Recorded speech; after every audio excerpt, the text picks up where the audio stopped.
ہوں مجھے وہ کرنے دو. تھوڑا سا میری بات پر توجہ دیں, اطمینان سے بیٹھیں. آپ ٹھیک ہے جی, آپ بیٹھ سکتے ہیں نا جی. چلیں آپ لوگ تشریف رکھیں نہیں بیٹھے, میں آپ کو نظر آؤں گا انشاءاللہ. آپ لوگ تھوڑا سا اطمینان کریں تاکہ آپ سے بات ہو سکے. درود شریف پڑھیں سارے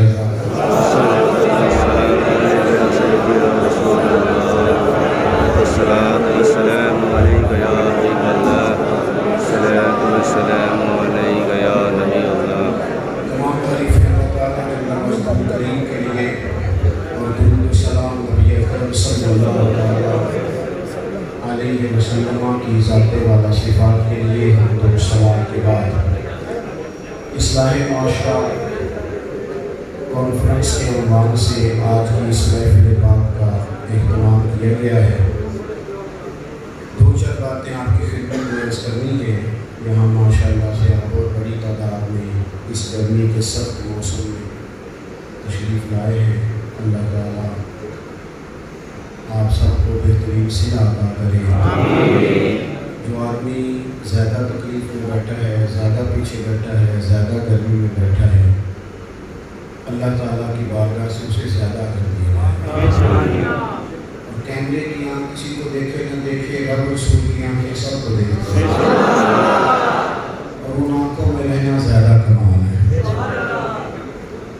یہاں علماء بھی تشریف فرما ہے, بہت ساری باتیں آپ سنتے رہتے ہیں. میں دو چار گزارشات جو میری سمجھ میں آتی ہے کہ زیادہ ضروری ہیں وہ آپ کی خدمت میں عرض کرنی ہے. میں نے سورہ انفال کی ایک آیت کریمہ تلاوت کی ہے. اللہ تعالیٰ نے فرمایا کہ یا الذین آمنوا لا تخونوا اللہ والرسول, اے ایمان والو اللہ اور اس کے رسول کے ساتھ خیانت نہ کرو. صلی اللہ علیہ وسلم. وَيَخُونُوا أَمَانَاتِكُمْ وَأَنْتُمْ تَعْلَمُونَ, اور جانتے بوجھتے ہوئے اپنی امانتوں میں بھی خیانت نہ کرو. اللہ سے بھی خیانت نہ کرو, رسول اللہ سے بھی خیانت نہ کرو. آپس میں بھی ایک دوسرے کی امانتوں میں خیانت نہ کرو. لوگ مختلف باتیں کرتے ہیں کہ ہمارے ملک کا مین مسئلہ قانون کی بالادستی ہے. کچھ کا خیال ہے کہ یہاں کا مین مسئلہ غربت ہے. غربت پر اگر قابو پا لیا جائے تو ملک میں بڑی آسانی ہو جائے گی. کچھ کہتے ہیں قانون نافذ ہو جائے, جرم ختم ہو جائے گا. کچھ لوگوں کا کہنا ہے کہ نہیں, یکساں نصاب تعلیم اس ملک کا مسئلہ ہے, ہر بندے کو رائے دینے کا حق حاصل ہے. میری رائے یہ ہے کہ میرے وطن کا مین مسئلہ امانت میں خیانت ہے. اگر ہم سب لوگ اپنے اپنے منصب کے ساتھ دیانتدار ہو جائیں, تاجر اپنی تجارت صحیح کرے دیانتداری سے, بددیانتی نہ کرے. مزدور کے لیے حکم ہے کہ اس کی مزدوری پسینہ خشک ہونے سے پہلے اسے دے دو. تو مزدور کو بھی تو چاہیے نا کہ وہ سگریٹ پینے جائے تو 20 منٹ نہ لگاتے رہے. اسے بھی تو چاہیے نا کہ وہ چائے پینے جائے تو آدھا گھنٹہ ضائع کر کے نہ آئے. استاد کا احترام ہمیشہ روحانیت کو مضبوط کرتا ہے, معاشروں کو بلندی دیتا ہے. لیکن استاد کو بھی یہ چاہیے, ساری کلاسیں شور کر دیں اور استاد اکٹھے بیٹھ کے سموسے کھا رہے ہیں, وہ اپنے منصب کے ساتھ بھی تو دیانتداری کا مظاہرہ کرے. میرے ذمہ اگر مسجد میں خطبہ لینا آیا ہے تو میں نے تو کتاب کو لی ہے, جمعے والے دن رات کو کسی وجہ کچھ بیان کرنا, وہ گھنٹہ کیسے گزارنا. بزرگوں کی علماء کی بات نہیں کرتا, اپنے جیسے لوگ تقریر کے 2 گھنٹے پورے کر دیں, اس میں کوئی مواد قوم کو دے سکتا ہوں, کسی ترجیحی بنیادوں پر قائم کر سکتا ہوں, نہیں کر سکتا, الگ مسئلہ ہے. رات ہی تو میں نے ایک طالب علم سے ایک دن کہا, جمعے کی صبح کے 8ویں میں کیا تقریر کرنی ہے, آپ جمعہ پڑھاتے ہیں. کہنے لگی ابھی فیصلہ نہیں کیا. میں نے کہا یار تو بڑا مولوی دان ہی رہے گا, میں چھوٹا ہوں, میں تو جمعہ پڑھا کے ہفتے والے دن ہی فیصلہ کر لینا, پھر میری بیٹی بیان کرنا, تاکہ میں سارا ہفتہ اس مواد کے حوالے اپنی ذمہ داریوں کو پورا نہیں کرتے.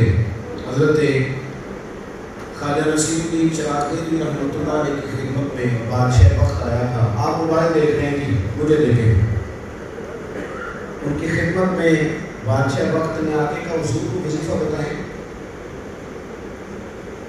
کوئی عبادت بتائیں. حضرت خواجہ نصیر الدین صاحب رحمۃ اللہ علیہ فرمانے لگے کہ رب نے جو تجھے منصب اور ڈیوٹی دی ہے نا وہی دیانتداری سے کہا یہی سب سے بڑا وظیفہ ہے. تیرا وہ کام تجھے اللہ کی بارگاہ میں لے جائے گا اس کو دیانتداری کے ساتھ کر. ہمارا بہت بڑا مسئلہ, اور دیانتداری سے مراد ایک اور پہلو بھی ہے. آپ جب اپنا منصب آگے دیں گے تو پھر بھی دیانتداری کے ساتھ دیں گے. محبت اور چیز ہے, قابلیت اور چیز ہے. منصب محبت کی بنیاد پر نہیں دینے چاہیے, قابلیت کی بنیاد پر دینے چاہیے. ہمارے ہاں محبت کی بنیاد پر سارا کچھ تقسیم ہوتا ہے. حضرت سیدنا ابو ذر غفاری اتنا عظیم انسان, اتنے بڑے آدمی کہ میرے نبی پاک صلی اللہ علیہ وسلم نے فرمایا اس زمین کے اوپر اور آسمان کے نیچے میرے ابو ذر غفاری سے سچا بندہ کوئی نہیں. اتنا بڑا آدمی. حضرت ابو ذر غفاری کے بارے میں فرمایا زمین کے اوپر آسمان کے نیچے آپ سے سچا بندہ کوئی نہیں. لیکن جب انہوں نے کہا مجھے صوبے کی گورنری دے دو تو معلوم نے فرمایا یہ کام آپ کے لیے مشکل ہے, آپ سے ہو نہیں سکے گا. ہر آدمی محبت کی بنیاد پر اس سجادہ نشین بن جاتے ہیں. محبت کی اچھا پہلے تو سجادہ نشین بنتے تھے, آسان ہو گیا تو مدرسوں میں بھی سجادہ نشین ہے. یہاں تو چلو کہ علمی بات چھوڑو, خانقاہ پہ تو دام درود کرنا ہے آپ نے اللہ ماشاءاللہ تو وہ کرو. آپ نے مدرسہ اتنی بڑی بلڈنگ بھی ناہل بیٹے کے سپورٹ کر دی, جو خالصتاً سرکار زکات کی رقم سے آئی ہوئی چیزیں تھی وہ بھی آپ نے ان کو دے دی, تو بالکل اس کو اجاڑ کے رکھ دی. امانت جب تک ہم امانت کے پابند نہیں ہوتے, ہمارا سارا زور یہ ہے کہ فلانا کیوں ٹھیک نہیں, اسے چھوڑنا, تو یہ بتا کہ تو اپنا کام صحیح کر رہے. اگر ہم سارے اپنا کام ٹھیک کرنے لگ جائیں, کپڑے والا کپڑے صحیح بنائے, وہ کہے میری عبادت نہیں ہے تو میں نے دیانتداری سے چاہیے, وہ صحیح کپڑے بنائے, سینے والا صحیح سی کے دے, تو چلو معاشرے کا کپڑوں والا مسئلہ تو آگے نہیں رہتا. اس سے تو سکون آیا کہ نہیں, جوتے والا جتنے پیسے دیتا ہے اتنے کا جوتا صحیح بنا کے دے, تو یہ مسئلہ ٹھیک ہوا کہ نہیں ہوا. صحیح کہہ رہا ہوں میں.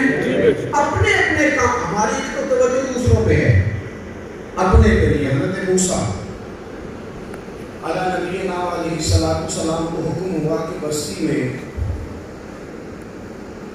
جو سب سے نیک آدمی ہے اسے ڈھونڈ کے لائیں. آپ نے غور کرنا ہے, جسے حضرت موسیٰ علیہ السلام نے کہیں گے وہ کتنا تو نیک ہوگا, اور پھر نیکوں میں سے چھانٹی کر کے بڑا نیک نکالنا. حضرت موسیٰ نے ایک نیک آدمی رب کی بات, مالک نے میری نظر میں سب سے نیک ہے. اب حکم ہوا اس نیک سے کہیں کہ بستی میں سب سے گناہگار ڈھونڈ کے لائیں. ایسے یہ کام میرے اور آپ کے ذمہ لگتا تو کتنے بھی گناہگار نکل آتے, یا میں نے بچنا تھا, یا میرے پیچھے آسمان میں چلتا اس نے بچنا تھا. جو پوری جی کرتا ہے نا, ایک دفعہ نہیں 3 دفعہ جی اس نے بچنا تھا, تیسرا کوئی بچ سکتا تمہارے علاوہ صحیح ہو جائے, یہ ہو ہی نہیں سکتا. ہم ڈھونڈنے ہی نہیں دیتے, سوال ہی نہیں پیدا ہوتا. یہ تو ممکن ہی نہیں ہے نا کسی کی تعریف کر دینے, تو سوال ہی نہیں پیدا ہوتا.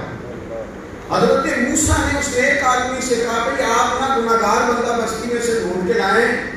اس نے آپ مان لیا, اس کی مزدوری میرے والا کام نہیں ہے. یہ کون سے ڈھونڈ رہا ہوں رب کے بندوں کے, میں کیسے ڈھونڈ رہا ہوں. فرمایا آپ کی وزیر ہے, عرض کی وزور 3 دن کی مہلت چاہیے. سبحان اللہ, سبحان اللہ.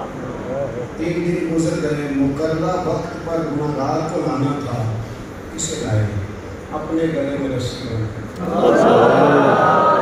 حضرت موسیٰ کے دست پاک میں دیکھے تو تڑپتے ہوئے عرض کی اللہ کی کریم, کچھ بندوں کے گناہ بستی میں سے میری آنکھوں کے سامنے آئے تھے, مجھے شک پڑا تھا یہ غلطی ہے, سونے وہ میرا شک تھا، لوگوں کا میرا شک تھا کہ میرے گناہ ہیں ان کا تو مجھے پاک کہنا، لہٰذا میں ہی سب سے گناہ گار ہوں، باقیوں کا شک ہے، میرا پاک ہے، سے ثبوت نہ منگو میں تھو اے نظر کرم قد ہوئی، میں جانا یا دل پر جانے غیر نہ جانے کوئی،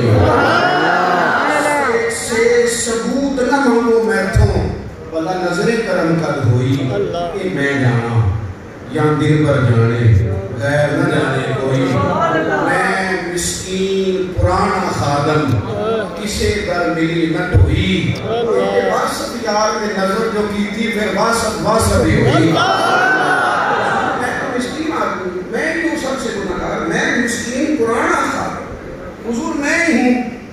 جب اس شخص کا چہرہ دیکھا تو حضرت کلیم اسے دعائیں دینے لگے، تو رب کی طرف سے پیغام آیا، موسیٰ سے بتاؤ یہ تو رب کی بارگاہ میں تیرا درجہ بڑھا ہوا ہے، یہ اس کی عاجزی کی وجہ سے ہوا ہے۔ سبحان اللہ۔ ساری توجہ دوسروں پہ، سارا خیال دوسروں کا۔ امام غزالی کے پاس ایک بندہ بیٹھ کے کہنے لگا کوئی بندہ ٹھیک ہی نہیں، کوئی مولوی کام نہیں کرتا، کوئی صوفی نہیں کرتا، فلانا نہیں کرتا، کوئی بندہ مخلص ہی نہیں۔ امام صاحب فرمانے لگے چل جا تو ہی مخلص ہو جا، تو ہی مخلص ہو جا، تیری شکل میں معاشرے کو کوئی مخلص بندہ مل جائے کہ دوسروں سے اپنی زندگی میں کبھی بددیانتی نہ کرے، کبھی۔ نبی پاک صلی اللہ علیہ وسلم سے کسی نے پوچھا تھا، صحیح بخاری میں موجود ہے، یا رسول اللہ قیامت کب آئے گی؟ حضور قیامت کب آئے گی؟ اور میری ملت کے جوانوں ادھر دیکھو، قیامت کب آئے گی؟ تو میرے نبی پاک علیہ السلام نے فرمایا جب امانتوں کو ضائع کیا جائے تو قیامت کا انتظار کریں، جب امانتوں کو ضائع کیا جائے۔ ادھر دیکھو میں کیا کہہ رہا ہوں، اللہ کرے آپ تھوڑی دیر میں موبائل چھوڑیں نا، 1-2 منٹ کے لیے چھوڑ دیں، اللہ کرے آپ